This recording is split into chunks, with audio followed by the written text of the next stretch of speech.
por mais belo e perfeito que fique, se ele não funcionar, aliar a beleza e a funcionalidade, ela é possível e ela é necessária.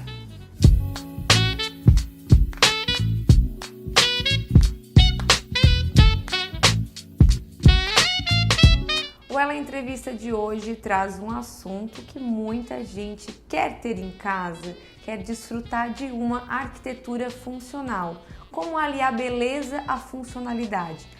Tema para Grace Canto, que eu recebo hoje aqui no Ela Entrevista. Na verdade, ela está me recebendo aqui no escritório dela. Grace, como aliar beleza e funcionalidade? É possível? Primeiro dizer que eu fiquei bem contente com o convite, né? Estou bem feliz de participar. Aliar a beleza e a funcionalidade, ela é possível e ela é necessária. A arquitetura de interiores, né, em alguns casos, as pessoas remetem a mais a plástica, a estética, mas não. Por mais belo e perfeito que fique, se ele não funcionar, sabe? Porque toda vida que um cliente chega para pedir, para solicitar, contratar um profissional, ele tem uma finalidade, ele quer o projeto para alguma coisa, mesmo que seja na nossa casa, mesmo que seja um horário, mas todo projeto tem uma finalidade. Então, essa funcionalidade que vai definir isso, né? E aí a gente tem que aliar essa necessidade com a beleza. Então, assim, muitas vezes isso é um desafio, mas não dá para trabalhar separado. Na minha opinião, pelo menos nos meus projetos, eu tento sempre unir esses dois itens que são importantíssimos, né, para o nosso trabalho. E vamos supor, um apartamento, uma casa com uma metragem pequena, né, quadrada pequena, acaba sendo um desafio para uma arquitetura funcional? Como que funciona na prática? Sim, né, isso é fato, né, mas vamos pegar um exemplo de um apartamento, né, para a família, um casal, enfim, um apartamento menor, e aí, claro que o desafio é um pouco maior, assim. Então, muitas vezes a gente tem que, não digo abrir mão de algum pedido, mas assim, tentar adequar isso, ver prioridades, porque, claro, né, não dá para querer tudo se o espaço não permite. Então, é onde a gente tem que ir dosando esses dois itens, assim, né? Prioridade, assim. E tu mostra muito isso nas suas redes sociais, né? As soluções para ser mais funcional, aproveitamento de espaço. Nesse processo de ser funcional em um ambiente quadrado, com metro quadrado um pouco mais reduzido, quebra de parede, o que a gente tem nesse cenário? A gente tem essas soluções de poder mexer na estrutura original, né? De marcenaria, que é de uma marcenaria bem projetada, bem pensadinha, bem estudada. A gente também consegue dar soluções bem bacanas assim, para algumas situações e ser o mais prático possível, assim, sabe? Eu tenho até alguns exemplos assim, de situações de cliente que tu começa a conversar, né? E tem que colher bastante assim, as informações para saber o que vai ser necessário. Então, a gente tem artifícios de um apartamento pequeno em que um quarto, normalmente o quarto ali do casal é pequeno, não tem o espaço para tudo o que precisa. Então, dá para aliar em um outro ambiente. Tem que investigar para também conseguir solucionar. E tem que ser também, eu acho, aqui, um achômetro mesmo, super leiga, mas ser realista e sincero com as tuas demandas, com a tua rotina de trabalho. Isso. Né? Tá surgindo aí os lofts, os apartamentos menores, que são super confortáveis, só que de acordo com a rotina ou aquilo que a pessoa, o cliente precisa, né? Então não adianta imaginar, né? Sou uma pessoa mais introspectiva, vou dar churrascos, às vezes isso não acontece, então eu poderia estar aproveitando esse espaço para o meu home office, que eu gosto, ou uma sala de TV, que eu gosto de ver um filme sozinho lá, eu e meu esposo, minha família.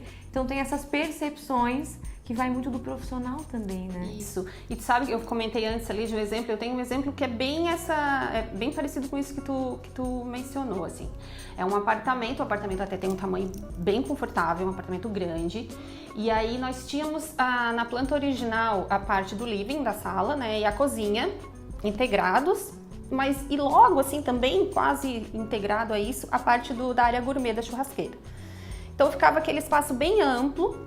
E aí a cliente me questionou isso, Grace, eu vou ter 2 cozinhas, né? Eu vou, assim, um exemplo bem prático, né? Eu vou montar 2 cozinhas, eu vou equipar 2 cozinhas a menos de 3 metros uma da outra. Será que a gente não tinha uma solução para isso? Ou tu acha que isso vai ser viável? E a gente chegou à conclusão. Eles recebem junto, é um casal, né? Com uma filhinha pequena. Todas as atividades, a maior parte do tempo do casal é junto, não tem essa separação, né, de ela recebe mais e ele recebe menos, um é mais introspectivo e tal. Então o viver deles é sempre muito junto. Então a gente chegou à conclusão que realmente não tinha necessidade de dar aquele espaço para aquele estilo, aquela dinâmica, se ter 2 ambientes tão parecidos.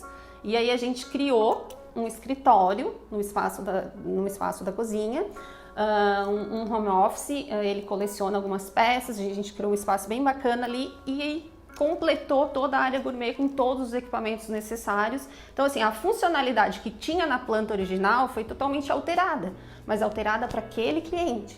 Grace, na tua análise, o que um projeto funcional não pode deixar de ter? Isso falando em elementos ou em objetos decorativos? Então, um projeto funcional, ele não pode deixar de ter a questão do prático, né? Se a gente vai projetar, por exemplo, vamos pegar exemplo de projetos de interiores, assim, a gente vai projetar uma cozinha. Então, uma cozinha na parte ali dos serviços, é bacana pensar que realmente a gente tem que ter uma superfície impermeável, trabalhar pedras, granitos, a gente tem um mercado com bastante possibilidades. A logística ali tem que ser fácil de manter, porque tu tá fazendo um serviço, tu precisa organizar, porque em seguida pode, né, acontecer um outro serviço, às vezes é tudo muito integrado hoje em dia, tu quer também manter limpo. Então, assim, alguns materiais tem que te facilitar, né, essa funcionalidade, assim, tem que facilitar o teu dia a dia, o teu uso do espaço, né. Tem um exemplo também que já aconteceu comigo em algumas situações. A cabeceira de cama estofada, gigantesca, até o alto e tal, e aí lindo, a gente começa na ideia, vai produzindo, de um determinado momento a pessoa, nossa, mas esse tecido, eu sou alérgica, vou ter um problema, então, sabe, não, é lindo, mas a gente agora vai ter que se adaptar ao teu uso. Grace, agora falando um pouquinho da arquitetura, do teu DNA. Como que hoje te posiciona no mercado?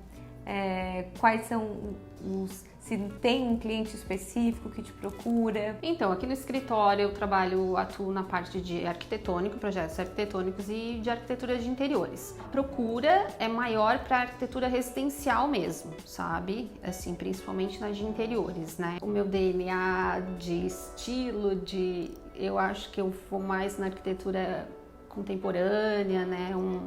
Mais moderna, mas sempre levando em consideração a questão do cliente, né? Grace, agora para quem quiser conhecer um pouquinho mais do seu trabalho, quais suas redes sociais deixar aqui para as pessoas seguirem também e te acompanhar? Então, eu tenho a parte do Instagram, que é a rede social que eu acabo mais usando, que é mais atualizada, digamos, que é onde as pessoas podem conhecer melhor o meu trabalho, que é Grace Canto Arquitetura. Grace, obrigada por nos receber, pela entrevista.